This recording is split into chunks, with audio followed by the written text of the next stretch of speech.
What up, world?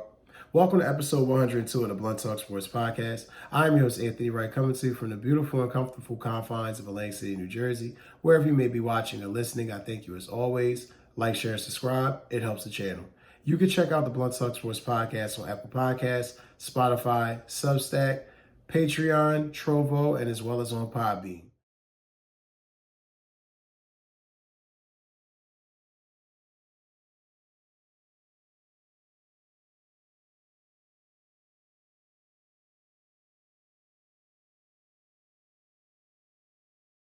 And before we get into this episode, guys, I definitely want to make sure we give a shout out to the number one leading ticket getter and reseller in the world, that being StubHub.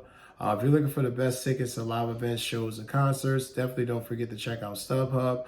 And also for my UK affiliates, if you guys are looking out there to catch any of the latest shows and events, and some of the FC matches out there, definitely check out Viagogo, number two leading reseller and ticket getter in the world. This episode, guys, episode 102, will be called NFL Quick Takes. I'll be discussing some topics and things that I wanted to dive into and get into in this episode. This won't be a very long episode. There's an audio version of this on Podbean, an exclusive audio version. The video version will be different. You'll have some pictures and images that you'll see here. Some different content that I wanted to get into, but I wanted to try to give you guys a different experience. Some things that I definitely thought were, pertinent right now at the Blood Talk Sports Podcast. And definitely some things I think that were pertinent as far as fan interaction and viewership wise, and just wanted to discuss it with you guys. Going into this first segment, Aaron Rodgers. As it's been already reported by Tom Pelissero of NFL Media, the Vikings have rejected multiple trade calls on J.J. McCarthy, telling other teams that they are moving forward with J.J. McCarthy as their starting quarterback. Definitely great news if you're J.J. McCarthy. Also, the team, Pelissero expanded further, stating that the team plans to add a veteran, but they are not planning on adding Aaron Rodgers at this time. McCarthy is now entering the offseason as the number one quarterback. I like to hint at this time being the preference in that. If you're not going with Aaron Rodgers, you're not going with him at all. The fact that you're saying at this time leads it to believe that there may be a time and point where you do go back to him. Not really sure what the hell all that's about. But nonetheless, on face value, took a little too long, in my opinion, for the Vikings to come out and say something. Something should have been stated a while ago in regards to this. J.J. McCarthy has earned this opportunity. I know he hasn't played it down. He looked decent in the preseason last year. But you spent a high pick on this kid. This kid was the number one pick in your organization. You got to at least see what the hell he could do. It's kind of fucked up. It's kind of disrespectful. If I was J.J. McCarthy, I would have took exception to the fact that you wanted Aaron Rodgers. You want this wash fuck who played the past 2 years in New Jersey and 1 year was out for the year, and last year, I mean, hell, if I even put that type of numbers up, you guys would call that a decent season by a rookie quarterback. Let's be for real. This guy, Aaron Rodgers is washed. Aaron Rodgers has not been anything conducive or been conducive to anything winning in the past 3 years. He left Green Bay. Jordan Love instantly makes him a winner.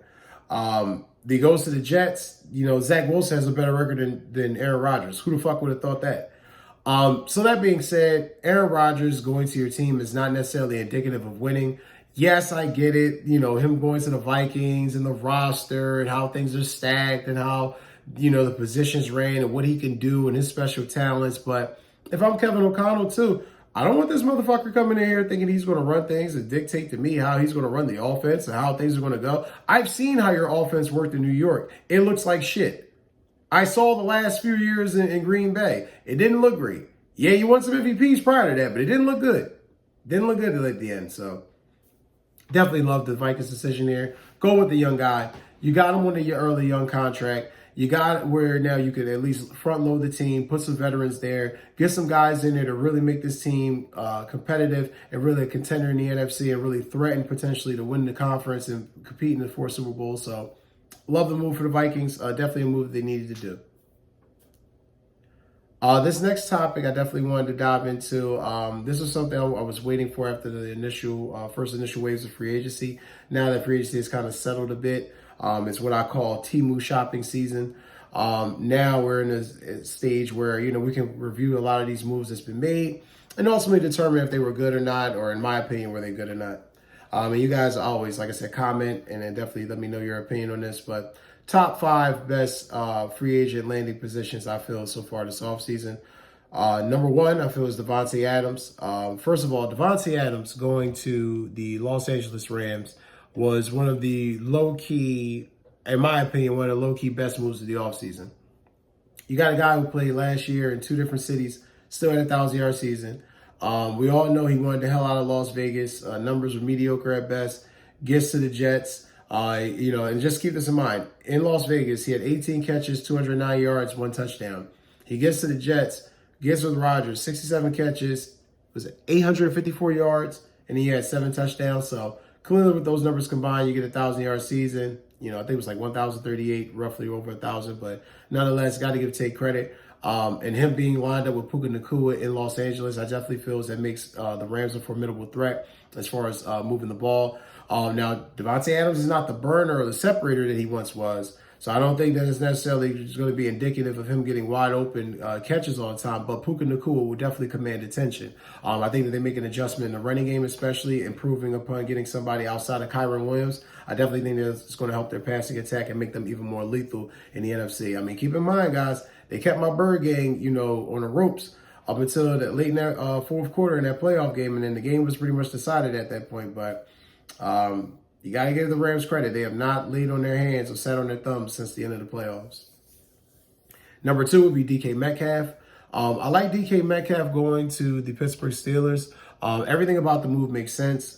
Big target, big threat. I mean, you're talking about a guy, since 2019 has had 3,000-plus yard seasons. Most touchdowns came in the 2021 season with 12. Most yards came in the 2020 season when he had 1,303. So DK is known that he can put up good numbers and be a big target. However, I would argue in his defense, the quarterback play has been suspect to mediocre at times.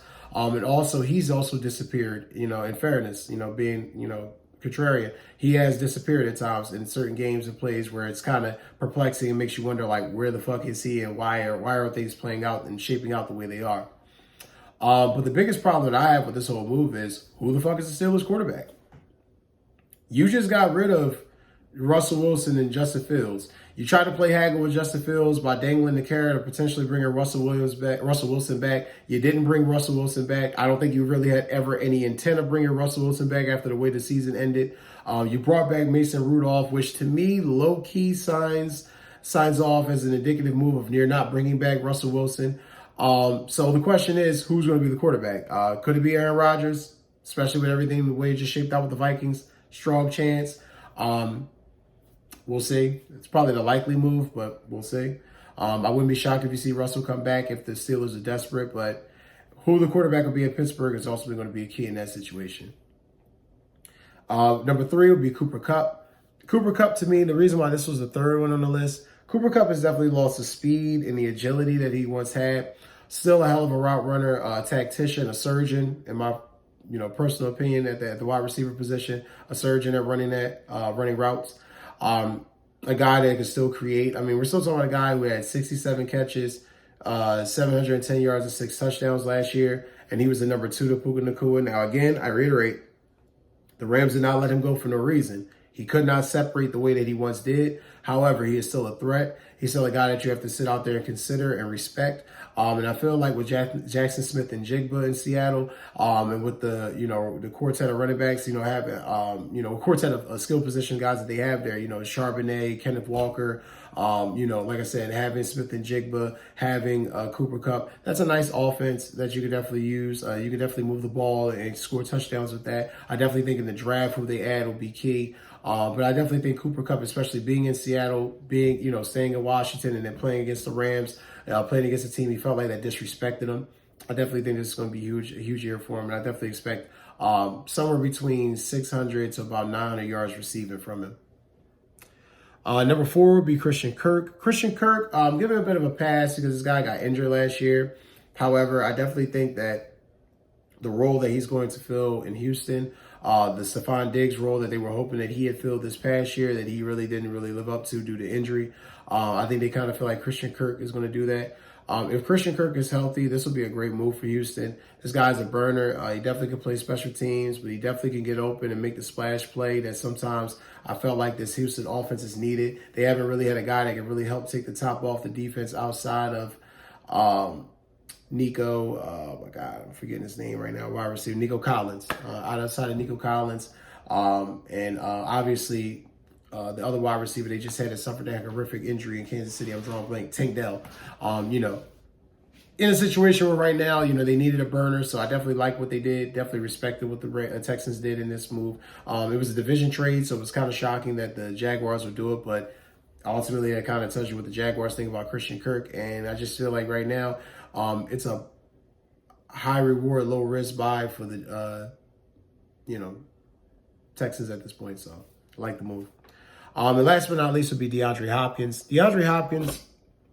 solid vet. Always been solid vet. Last year, as we all know, he played with Kansas City. Didn't have the end of the season that he wanted. Had a touchdown in the Super Bowl, though. He had his end of the season with 41 catches, 437 yards, 4 touchdowns.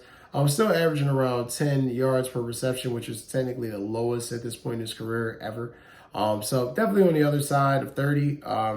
Definitely doesn't have the same agility as he once has, but still a vet, still a guy that can, get open and make plays. Not really sure what's going to happen with this. Not really sure where things are going to play out, but I just think him being in Baltimore is going to be crucial. Baltimore needed a vet in that playoff game against the Buffalo Bills. They, Mark Andrews, we already know, had the drops. We know Lamar had some turnovers and some inconsistent play, but didn't really feel like outside of Derrick Henry and Mark Andrews, didn't really feel like he got a shitload out of the wide receiver position there. Definitely a lot to be desired at times. And they haven't really had the history, too, as well, of hitting on that position. Outside of Zay Flowers or Rashad Bateman as of late, typically a lot of their additions have come through free agency, whether it be Steve Smith, whether it be Derek Smith, going far back in the history for the Ravens. So, love the addition. Definitely think he's going to be a contributor. And this last subject, pertaining to teams, I definitely want to get into. It's definitely touching on the New York Giants and their, I don't want to say inability or fear or trepidation of drafting a black quarterback high. I've done some research and I want to make sure I took some time before I dived into this being such a sensitive subject. I wanted to make sure that I was very articulate about my point and what I was trying to make with this. My beef has been, what is up with the Giants and black quarterbacks? Now, historically speaking, Giants been around for 102, 103 years. They've only had 2 black quarterbacks ever start for them and win a game, or start in a game for them, period. Only one has won a game for them. That'd be Tyrod Taylor in 2023. And he was replacing Daniel Jones in that game. Outside of that, the only other guy to ever be a starting quarterback for the New York Giants, actually the first ever African-American starting quarterback for the New York Giants, was Geno Smith back in 2017, replacing Eli Manning. This screams disturbing to me that a team has been around for 100 years and they've never, ever attempted to try to put a black guy in that quarterback position with a high pick. A little bit alarming that the NFL has allowed them to really get away with it for this long. But then again, I guess because they own the team, the Mara family owns the team. What are you going to do? The Mara and Tish family. But that's quite fucking crazy. That Geno Smith was the first black quarterback to play for the New York Giants, and that was all the way in 2017. And then the first black quarterback to win a game for the Giants would be Tyrod Taylor all the way in 2023. And up until that point, that made the Giants the last team to field a starting black quarterback during an NFL season. Something's wrong here, guys. Something's wrong here. And to go a bit further, because I wanted to make sure that I did some research on this. And like I said, by all means, look into it as well. Don't just take my word for it. Do the research that I had to do. I dug into their history of drafting black quarterbacks. And what's funny is I could go back as far as 2007, 2008. Andre Woodson Jr. from the University of Kentucky. I'm actually going to reference 2 University of Kentucky quarterbacks, so bear with me here, guys.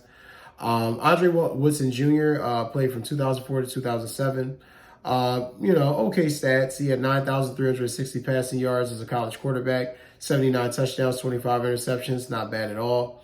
Like I said, former University of Kentucky quarterback. This guy was not a highly touted prospect, but he was well touted, well spoken for.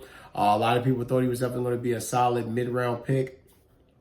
He was drafted by the Giants in the 6th round, so he lasted into the 6th round in the 2008 draft, which again is great. You guys probably didn't say, well, hell, at least they drafted a black quarterback. What are you saying? They didn't draft one. Well, what I'm saying to you is that you had a guy that possibly could have went anywhere between the 3rd and the 6th round. He goes at the end towards the end of the 6th, and he didn't even play a full season with the team. He had one season of accrued, of credits for the season, and that was literally for the Giants, and he never played a snap for him. He wound up eventually going to the Redskins some years later, aka later on the Commanders. Now the artist now known as the Commanders. He eventually played for them, but just give you an idea of what legend he was replacing. Now, I understand with full sincerity that Andre Woodson Jr. was not going to be replacing Eli Manning at that time. Not when Eli Manning was still playing at a high level and productive. But what I thought was startling was that y'all never even thought to even put somebody in there to potentially take the spot or to groom to be the next guy. And then to add insult to injury, you replace Andre Woodson Jr., young black quarterback, potential, promise. You let him go for another University of Kentucky quarterback, this one being Jared Lorenzen. And guys, by all means, rest in peace to the hefty lefty. I want to make sure I preface this. He passed away in 2019 at age 38 due to from cardiovascular disease. This guy who battled with weight his whole career, as you can see here in this photo. This is not a small man by any stretch of the imagination. He's a very big man. Very big man that played the quarterback position. This picture right here, this man should be an example of what you can get away in college is what you won't be able to get away with in the NFL. Weight was an issue. Never could really make weight. Never really seemed like a guy that gave a shit about really losing weight. And ultimately, he got a Super Bowl out of it with the Giants, being on the roster that 2007-2008 season. And this is the guy, because of familiarity, that they were going to replace Andre Woodson Jr. for. And ultimately, Andre Woodson Jr.'s career never really amounted to anything. Couldn't really get started or get going. Jared Lorenzen was what he was, a large, overweight quarterback who never really did anything. And now the Giants are in a situation where since Eli Manning, they have never had a proper replacement. They bullshitted themselves with Daniel Jones, and now they're in a situation where they have to draft a quarterback again with the high pick. I don't understand what the game is. I don't understand what the rhetoric is. But this year, guys, I said all that to say this year will tell me a lot about the philosophy of what if I think, more importantly, that the Giants are really racist or truly racist. Because this year they will have really no choice but to really draft a black quarterback unless they wait until the later rounds to draft, a quarterback of color. And it's not my thing. And I want to make sure I preface this. I don't give a damn if the quarterback was blue, orange, green, or gray. The fact that they've only drafted white, it just seems a bit odd. It just seems a bit odd. There has been plenty of quarterbacks of different races, ethnicities, and creeds and orientations. Ethnicities and creeds, not orientations, but ethnicities and creeds that have come and played at the quarterback position.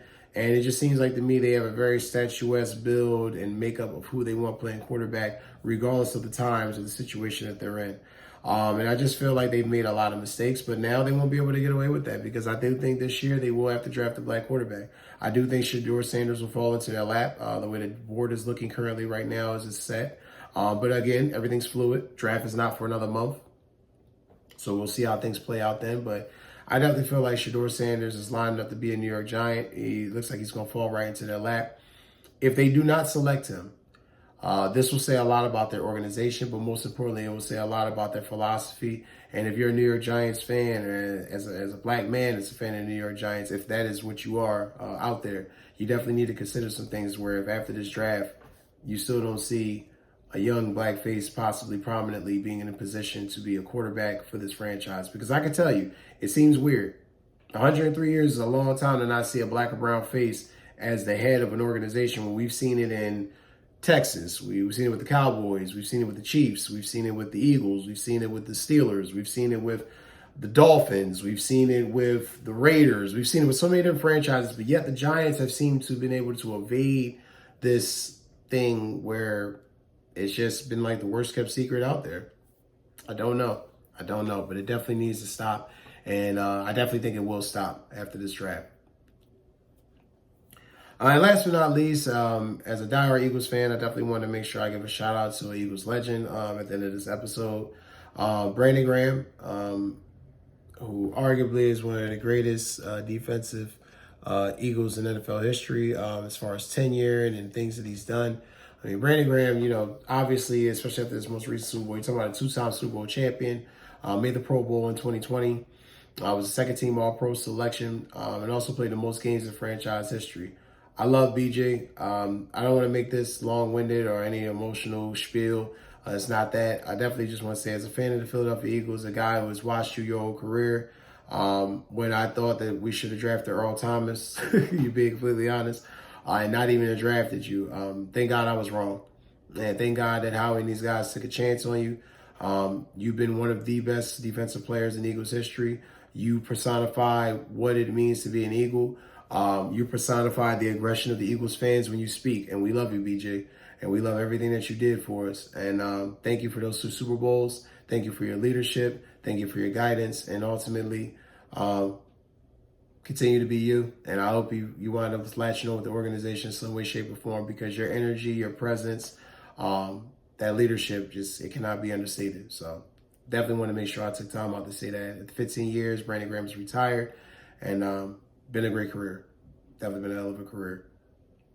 But that's going to do it for this episode, guys. I thank you guys as always. Again, like, share, and subscribe. Thank you. Take care and enjoy the rest of your night.